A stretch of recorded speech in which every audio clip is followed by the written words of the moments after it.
Pagi teknik, perkenalkan kami dari kelompok 1 akan mempresentasikan case study 12 tentang bagaimana mengefisiensikan penggunaan lampu, penggunaan energi, serta tata letak furnitur dalam suatu ruangan. Sebelumnya perkenalkan, nama saya Muhammad Fakih Mardika Hidayah dari Teknik Elektro 2025. Dalam menyusun presentasi ini, kami menggunakan 4 pilar computational thinking. Yang pertama adalah dekomposisi. Dalam berpikir dekomposisi, ada 5 aspek yang harus diperhatikan. Pertama adalah analisis cahaya alami, yang kedua adalah kontrol cahaya buatan, yang ketiga adalah analisis hunian dan aktivitas, yang keempat adalah penempatan furnitur, dan yang kelima adalah pemantauan energi. 5 aspek ini adalah aspek-aspek yang harus dipisahkan supaya memudahkan berpikir ke depannya. Lanjut. Selanjutnya, perkenalkan nama saya Muhammad Dwi Utama dari Teknik Komputer 2025. Salah satu pilar berpikir komputasional yang penting dalam menyelesaikan studi kasus ini, salah satunya adalah pattern recognition atau pengenalan pola. Dan dalam studi kasus ini terdapat beberapa pola yang dapat kita kenali. Di antaranya yaitu melihat cahaya matahari harian, analisis penggunaan lampu, lalu yang ketiga melihat pola aktivitas dari penghuni rumah. Keempat, kita bisa memperhatikan pola penggunaan atau konsumsi energi. Dan yang kelima, memperhatikan penggunaan dan posisi atau penempatan furnitur.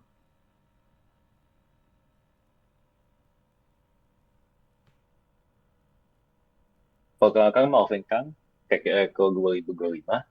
Sekarang saya akan membahas pillar computational thinking yang ketiga, yaitu abstraction atau abstraksi. Kita lihat apa saja yang paling penting ketika mendata supaya kita dapat mengoptimalkan penggunaan energi, peletakan furniture, dan apa pencahayaan di suatu ruang. Yang pertama adalah peka, kita harus ambil peka dua dimensi ruangan. Setelah itu, yang kedua yaitu jendela atau akses ke matahari. Ketiga, letak lampu. Dan yang keempat, jenis furniture yang ada di ruangan tersebut. Selanjutnya, perkenalkan, nama saya Viko Adibrata dari Teknik Komputer 2025. Selanjutnya, kita akan berbicara mengenai algoritma, yaitu tahap-tahap untuk menyelesaikan masalah tersebut. Yang pertama itu petakan 2D ruangan, karena kita harus tahu bagaimana bentuk ruangan sebelum kita memutuskan apakah untuk menghidupkan lampu atau mematikan lampu atau bagaimana cara kita meletakkan furnitur tersebut. Yang kedua, jendela atau akses ke matahari untuk mengetahui apakah lampu ini perlu hidup atau tidak. Yang ketiga, letak lampu untuk mengefisienkan seberapa besar intensitas cahaya yang dibutuhkan untuk menerangi semua ruangan, semua bagian ruangan. Selanjutnya itu jenis furnitur di ruangan jika cahaya matahari mencukupi penerangan. Matikan lampu. Ini dilakukan di siang hari. Untuk di malam hari, maaf maksudnya, jika di malam hari, jika matahari tidak mencukupi, kita hidupkan lampu. Dan ada juga tiga jenisnya. Jika intensitas tinggi dihidupkan ketika aktivitas berat, lampu dengan intensitas rendah ketika penghuni sedang bersantai, dan matikan lampu ketika penghuni sedang tidur.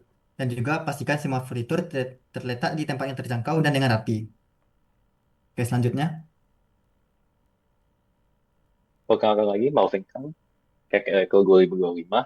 Sekarang saya akan menjelaskan flowchart dari study case ini. Nah, kami membagi flowchartnya menjadi dua bagian. Yang pertama itu merupakan cara mengatur cahaya, dan yang kedua mengatur letak furniture. Untuk bagian pertama yaitu mengatur cahaya di ruangan tersebut, kami pertama mulai dari scope. Nah, setelah itu kita akan input kondisi penghuni dan letak matahari di ruangan tersebut.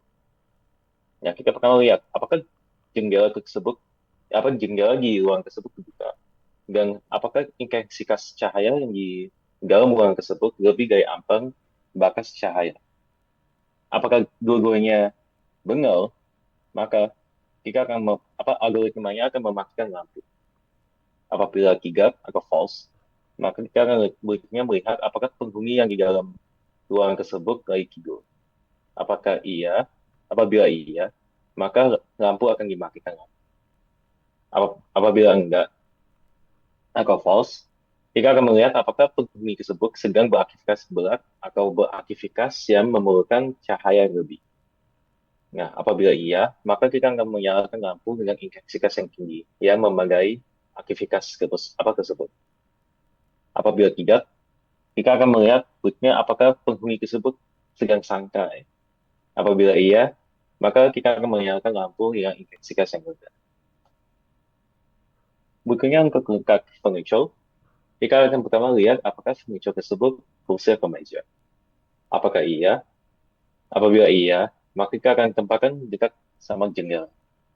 Apabila enggak, kami akan melihat apabila furniture tersebut merupakan lemari atau rak. Apabila iya, maka kita akan tempatkan di dinding. Apabila furniture tersebut bukan kedua-duanya, dan merupakan tempat tidur, maka kita akan menetapkan di jauh dari pintu. Setelah itu semua, kami akan memastikan bahwa letak semua furniture tersebut strategis, rapi, dan mudah dijangkau. Oke, perkenalkan sekali lagi, saya Viko Adibrata dari Teknik Komputer 2025. Sekarang kita akan menjabarkannya dalam bentuk pseudocode. Silakan dilanjutkan. Satu, if jendela terbuka dengan true, and intensitas cahaya melebihi ambang batas dan intensitas lampu mati. Ini terjadi di siang hari ketika semua cahaya yang dibutuhkan tercukupi dari cahaya matahari. Maka kita bisa matikan lampu. Untuk malam hari, kita bisa bagi menjadi 4 kondisi. Yang pertama, jika penghuninya tidur, kita matikan lampu. Selanjutnya, jika penghuninya melakukan aktivitas berat, jika dalam keadaan seperti lagi bekerja, maka kita hidupkan lampu dengan intensitas tinggi. Selanjutnya, jika penghuni dalam keadaan santai, kita bisa hidupkan lampu dengan intensitas rendah. Dan jika tidak memenuhi satupun syarat-syarat tersebut, maka kita hidupkan intensitas lampu dengan taraf kecerahannya seperti normal. Ini bertujuan untuk menghemat penggunaan lampu. Selanjutnya, kita atur bagaimana peletakan furnitur. Jika meja dan kursi kita letakkan di dekat jendela, furnitur lemari atau rak kita letakkan di dekat dinding, tempat tidur kita letakkan jauh dari pintu, dan jika furniturnya tidak disebutkan dalam sudoku tersebut, maka kita pastikan benda tersebut diletakkan secara strategis, rapi, dan mudah dijangkau. Oke, silahkan selanjutnya. Setelah ini, kita akan membahas tentang base case dan worst case yang dapat terjadi pada algoritma ini. Base case dan worst case ini akan digambarkan atau divisualisasikan dengan gambar. Yang pertama adalah base case. Dari algoritma yang ada dari flowchart maupun pseudocode, base case yang dapat terjadi adalah apabila jendela terbuka dan intensitas cahaya itu lebih besar daripada ambang batas cahaya, maka lampu akan dimatikan. Tidak peduli penghuninya tidur, penghuninya sedang santai atau sedang melakukan pekerjaan berat. Lalu langsung lompat ke bagian berikutnya, yaitu tata letak furnitur. Karena furnitur yang tersedia dalam gambar ini adalah meja dan kursi, maka meja dan kursi tersebut akan diletakkan di depan jendela atau di dekat jendela. Ini adalah base case yang dapat didapatkan. Selanjutnya adalah worst case atau kasus terburuknya. Kasus terburuk sini adalah ketika algoritma atau flowchart dan pseudocode-nya menjalani hal yang paling banyak. Yang pertama, apabila jendelanya tertutup dan juga intensitas cahayanya itu lebih kecil daripada ambang batas cahaya. Ini akan mengakibatkan lampu akan menyala. Namun, penghuninya sedang apa? Penghuninya sedang santai. Maka dia tidak tidur dan juga tidak melakukan pekerjaan berat. Akibatnya, lampu akan menyalakan dengan intensitas rendah. Lalu, ke bagian selanjutnya adalah furnitur. Karena furniturnya bukan meja dan kursi, furniturnya juga bukan lemari dan rak, melainkan furniturnya adalah tempat tidur, maka tempat tidur akan diletakkan jauh dari pintu. Ini adalah worst case karena melalui proses evaluasi yang paling panjang. Selanjutnya adalah penjelasan tentang Big O datanya.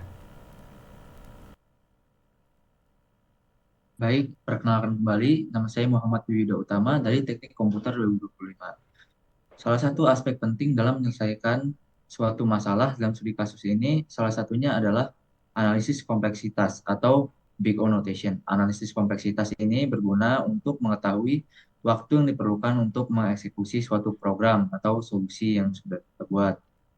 Beberapa di antaranya dapat kita lihat di grafik dari yang paling kompleks yaitu O, O(n) kuadrat, dan yang paling singkat atau yang paling sederhana yaitu konstan atau O1. Terdapat beberapa aturan dalam menentukan hmm, Big O notation atau kompleksitas algoritma. Yang pertama, kita perlu mengabaikan suku dengan pangkat yang lebih rendah. Jadi kita fokus dengan suku dengan pangkat tertinggi atau variabel dengan pangkat tertinggi dalam suatu operasi. Dan yang selanjutnya, kita juga bisa mengabaikan konstanta dari suku tertinggi tersebut atau variabel dengan pangkat tertinggi tersebut. Seperti contoh pertama, jika ada program atau fungsi yang berisi operasi 3n kuadrat plus 2n 1000 log n plus 5000, maka kita bisa fokus ke 3n kuadrat terlebih dahulu. Lalu kita bisa abaikan konstantanya yaitu 3. Maka kita dapatkan big O notation-nya yaitu On kuadrat. Lalu selanjutnya di contoh 2, kita bisa menemukan yang paling tinggi yaitu 3n pangkat 3. Nah, lalu kita bisa abaikan konstantanya yaitu 3 menjadi n pangkat 3. Berarti big O notation-nya atau kompleksitas dari program tersebut adalah On pangkat 3. Selanjutnya, dapat kita cek dalam pseudocode atau solusi yang telah dibuat. Kita lihat apakah ada perulangan atau tidak. Berarti di sini kita lihat sama sekali tidak ada perulangan, hanya ada percabangan atau operasi if else. Dan semuanya berbobot operasinya dihitung sebagai operasi konstan atau O1. Jadi kita bisa mengetahui bahwa program ini merupakan penjumlahan dari setiap operasi if else atau percabangan yang ada. Maka suku tertingginya juga adalah O1. Maka dapat kita simpulkan bahwa solusi yang telah dibuat memiliki kompleksitas atau big O notation yaitu O1.